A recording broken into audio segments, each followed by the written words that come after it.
तुमने चाहा ही नहीं, तुमने चाहा ही नहीं वरना हालात बदल सकते थे। तुमने चाहा ही नहीं वरना हालात बदल सकते थे। तुम्हारे आंखों के आंसू, तुम्हारे आंखों के आंसू हमारी आंखों से बह सकते थे, हमारी आंखों से बह सकते थे। तुम बैठे ही रहे, तुम बैठे ही रहे झील के पानी की तरह, मगर दरिया होते तो बहुत दूर निकल सकते थे, बहुत दूर निकल सकते थे। जय हिंद दोस्तों, आप सभी का अगेन एक न्यू वीडियो में आप सभी के सैनिक फोकस ऑन एएम के यूट्यूब प्लेटफॉर्म पर स्वागत है आप सभी स्टूडेंट का, जिसमें हमारा सीरीज क्या चल रहा बेसिक मैथमेटिकल कॉन्सेप्ट यानी मूलभूत गणितीय उदाहरण। ये इसका पार्ट नंबर 9 होगा। इसके प्रीवियस पार्ट नंबर 8 तक के हमने जीरो वेक्टर यानी कि शून्य सदिश क्या होता है वहां तक के मैंने जितने फार्मूले होते हैं वो सभी को डिस्कस किया, जो फिजिक्स के लिए काफी इंपॉर्टेंट होते हैं। अब उसके आगे के जो हैं, अब हम देखेंगे टॉपिक्स को कैसे, इसका क्या योगदान है फिजिक्स में। अगर ये आपने सीख लिया ना तो फिजिक्स के साथ आप बल्ले बल्ले करेंगे, और यदि आपने ये नहीं सीखा है ना तो समझिए फिजिक्स आपके साथ बल्ले बल्ले करने वाला है। 11th में भी करेगा, 12th में भी करेगा, आपको फिजिक्स नहीं समझ में आने वाला है। इसलिए आप माइंड को कंसंट्रेट के साथ आप इस चीजों को देखिए। पहला रूल क्या कहता है, पहली चीज देखेंगे, इस सदिशों का योग, it mean addition of vector. English में क्या कहेंगे, एडिशन ऑफ वेक्टर, यानी कि सदिशों का योग क्या है। देखिए पहला रूल क्या है, त्रिभुज का नियम, इट मीन क्या लिखेंगे, ट्रायंगल लॉ। इसे इंग्लिश में क्या कहते हैं, ट्रायंगल लॉ। क्लियर हुआ। अब देखिए हम कैसे, अगर आपसे कह दिया जाए 3 + 5 कितना होगा तो आप माइक्रो सेकंड आपको लगेगा, तुरंत आप बता देंगे 8। हाँ, अगर आपसे 10 + 5 माइक्रो सेकंड लगेगा, आप तुरंत बता देंगे 15। ये तो आप तुरंत बता सकते हैं। लेकिन ये किस टाइप का योग है, स्केलर क्वांटिटी यानी अदिश है। अदिश तो कोई जोड़ ले, जो भी हम क्रियाएं करते हैं, अभी मैंने प्रीवियस पार्ट में ये चीज बताया कि जो भी हम संक्रियाएं दैनिक जीवन में जोड़ घटाना गुणा भाग करते हैं वो सभी किस में आते हैं, स्केलर क्वांटिटी में, अदिश राशि में। लेकिन भैया खेला तो यहाँ होता है कि आप सदिशों को कैसे आप जोड़ेंगे। क्या आप वेक्टर ए और वेक्टर बी को क्या आप इस तरीके से जोड़िएगा, क्या उसको 8 लिख सकते हैं?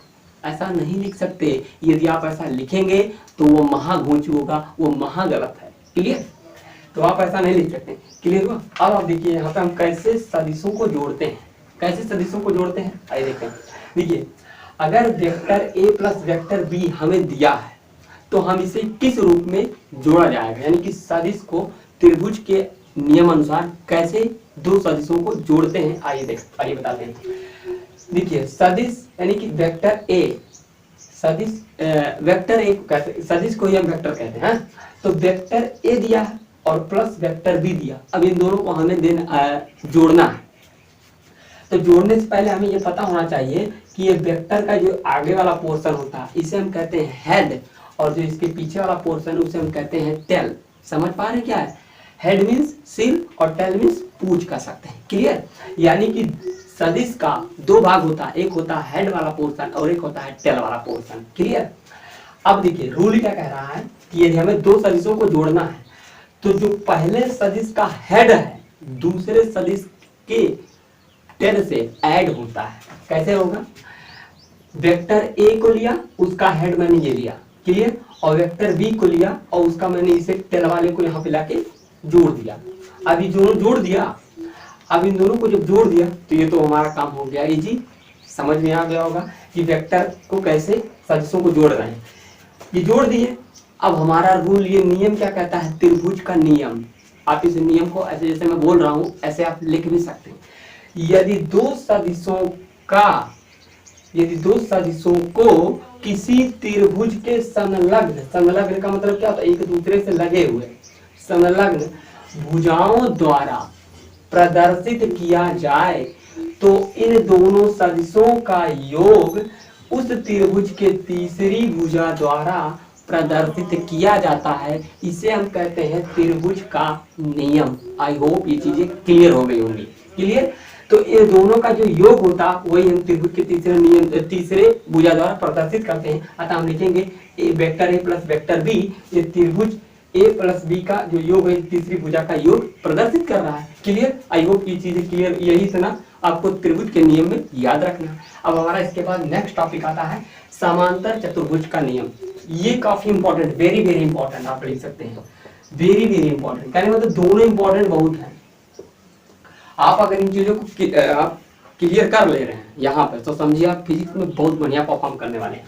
देखिए समांतर सदिश का नियम क्या है, जिसे इंग्लिश में कहते हैं पैरेललोग्राम लॉ। क्या बोलते हैं? Parallelogram law. क्लियर? देखिए समांतर सदिश का कुछ कॉन्ट्रैक्शन दिया है, यानी कि कुछ संरचना करते हैं। देखिए पहले हम बिंदु ए से दो सदिशों को निकालते हैं, वेक्टर बी और वेक्टर ए। क्लियर हुआ? अब इन दोनों सदिशों को वेक्टर बी को आगे ले जाके हम थोड़ा सा डेल्टा करके हम मिला दिए। क्लियर हुआ? और इसके बाद में ये वेक्टर बी जो है इसको भी मैंने आगे थोड़ा सा बढ़ा दिया। अब यहाँ से हमने एक परपेंडिकुलर यानी कि क्या लंब डाल दिया। तो लंब क्या हो गया? सीई लंब हो गया और यहाँ से वेक्टर ई कितना हो गया। अब इन दोनों को एक विकर्ण खींचते हैं। क्या विकर्ण यहाँ से बीच से खींचेंगे, जिसे हम AC या AC कह सकते हैं या CA कहिए, बात कोई फर्क नहीं पड़ने वाला है, नाम एक हो सकता है, मतलब काम एक ही है, नाम अलग अलग, कोई दिक्कत नहीं है। तो क्या होगा, विकर्ण AC खींचा जिससे हम वेक्टर R से यानी कि रिजल्टेंट को प्रदर्शित कर रहा है। क्या प्रदर्शित कर रहा है? परिमाण को प्रदर्शित कर रहा है। क्लियर? अब देखिए एक चीज मैंने क्या लिखा, वेक्टर B और वेक्टर A के बीच का जो कोण होता है उसे हम थीटा से रिप्रेजेंट करते हैं। और एक चीज और देखिए, वेक्टर R और वेक्टर A के बीच का जो कोण है उसे हमने किससे रिप्रेजेंट किया? अल्फा से रिप्रेजेंट किया। तो इसका फार्मूला क्या बनता है? देखिए अगर हमें परिमाण निकालना है, अगर हमें परिणामी निकालना रहता है तो हम फार्मूला यहाँ इस समांतर चतुर्भुज के नियम से क्या हमें सूत्र मिलता है? अगर मुझे परिणामी निकालना है, देखिए कहते हैं R बराबर root A square plus B square plus 2AB cos theta. ये कैसे लिखेंगे? R बराबर root A square plus B square plus 2AB cos theta. Clear हुआ? अगर हमें दिशा, ये क्या है? परिणामी, मेरा मार्कर नहीं चलता, परिणामी। अगर हमें परिणामी याद करना है तो हम ये लगाएंगे। अगर हमें दिशा निकालना है, क्या निकालना है? दिशा मुझे बताना है कि इसकी दिशा क्या होगी, तब हम क्या लिखेंगे? अल्फा, टेन अल्फा को लिखेंगे। टेन अल्फा बराबर क्या लिखेंगे? B sine theta upon A plus B cos theta. क्या लिखेंगे? A upon A plus B cos theta. Clear हुआ? यहाँ तक का आई होप ये सारी चीजें क्लियर हो गई होंगी कि त्रिभुज का नियम क्या है और समांतर चतुर्भुज का नियम क्या है। क्लियर?